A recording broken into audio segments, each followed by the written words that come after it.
Raise your hand if you ever feel like you're just locked in a hot room with a bunch of pissed off angry old white men. 1, 2, 3, 4, 5, 6, 7, 8. Oh, cool, I'm not alone. Welcome to One to Watch. I'm Preston, aka the Ploominator, and I want to take some time to really dive into one of the best monologues in cinematic history to show how actors change tactics, especially as those tactics fail. But first, I want to make sure you're watching both this and my regular series of Tough Act to Follow, so make sure you help me continue to grow this channel by sharing, liking, and subscribing. And we're going to do it by talking about the best monologue in Sidney Lumet's classic movie, 12 Angry Men. And if you know the film, you're probably assuming I'm going to talk about something that Henry Fonda's Juror number 8 said, but no, we're actually going to look at the antagonistic forces of the movie, specifically Juror number 10, played by the great Ed Begley. And as all of you young people out there scratch your heads trying to figure out who this actor is and why I'm talking about a movie from the 50s to explore a specific point, I promise it will all make sense in the end. And while each actor in this film gets a really powerful moment to shine, it's Ed Begley as Juror number 10, who is one to watch.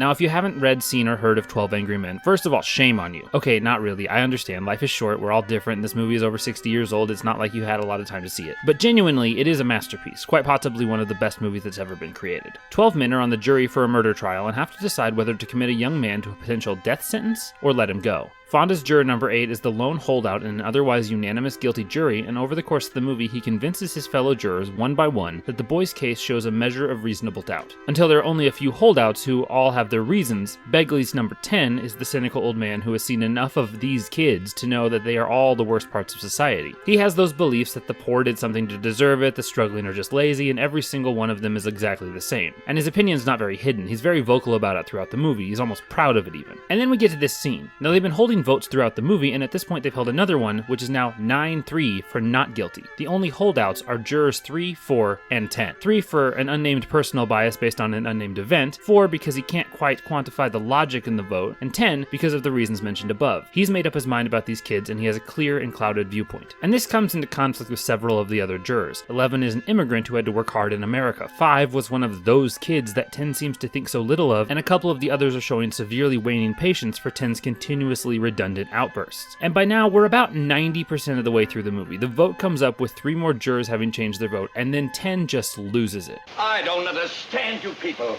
I mean, all these picky little points you keep bringing up, they don't mean nothing. You saw this kid just like I did. You're not going to tell me you believe that phony story about losing the knife and that business about being at the movies?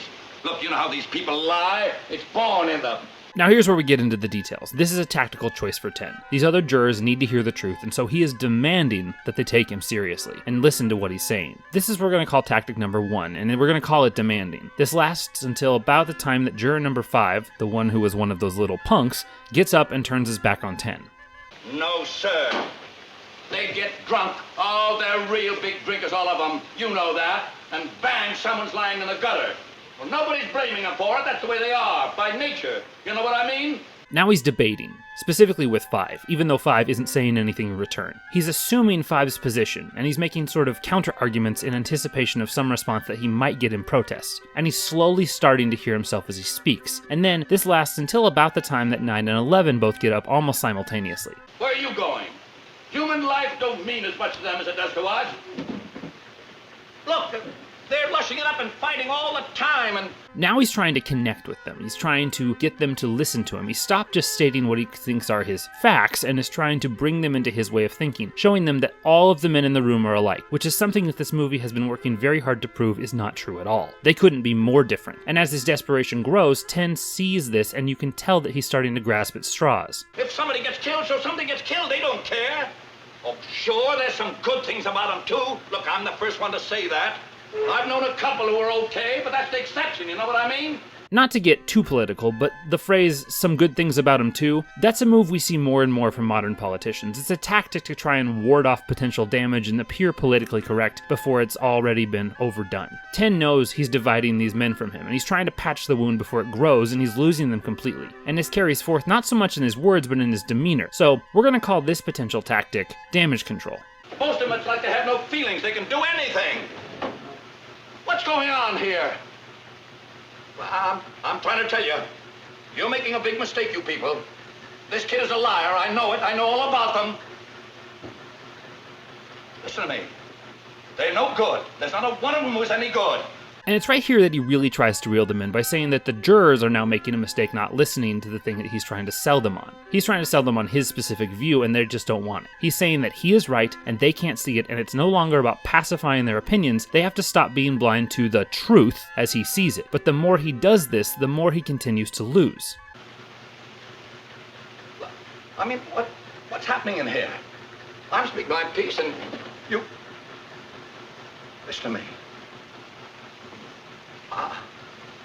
We're this kid on trial here. His type. Well, don't you know about them?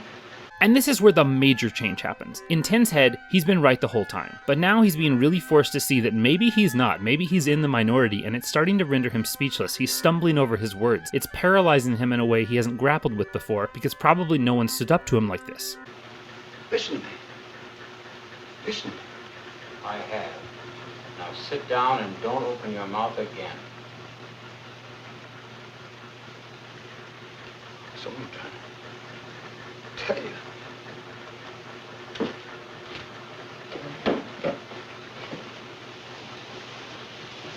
And then he's starting to plead. He is begging for someone, anyone, to listen to him, to give him a moment to let him express his voice. Not only that, but do you notice how he's no longer loud? His demeanor's softening, he's speaking quieter, he's being less forceful. He's transforming from this loud, angry blowhard into this meek little man because he is desperate for someone to take his side. And he thinks that maybe he's got it with Four until Four tells him,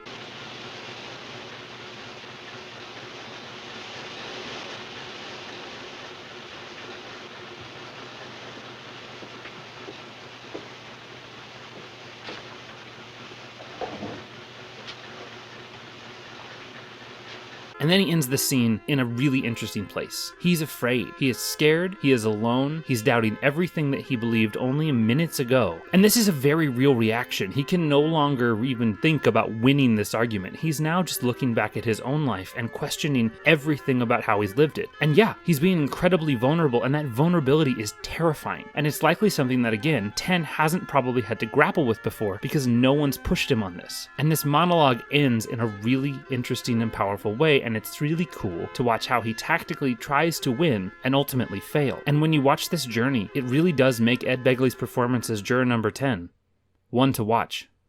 Thank you all for watching. What are some of your favorite scenes that have a great character growth throughout them? Let me know in the comments below. And help me keep growing this channel by liking, sharing, and subscribing. If you haven't yet, check out my Patreon. It's got lots of cool behind-the-scenes stuff from my other series. If you like a broader look at actors, check out my regular series, A Tough Act to Follow. Or, if you just want to have some laughs, check out my podcast, Welcome to the Party Pal. Thanks again for watching, and as I always say, thanks for taking the time to get Ploominated.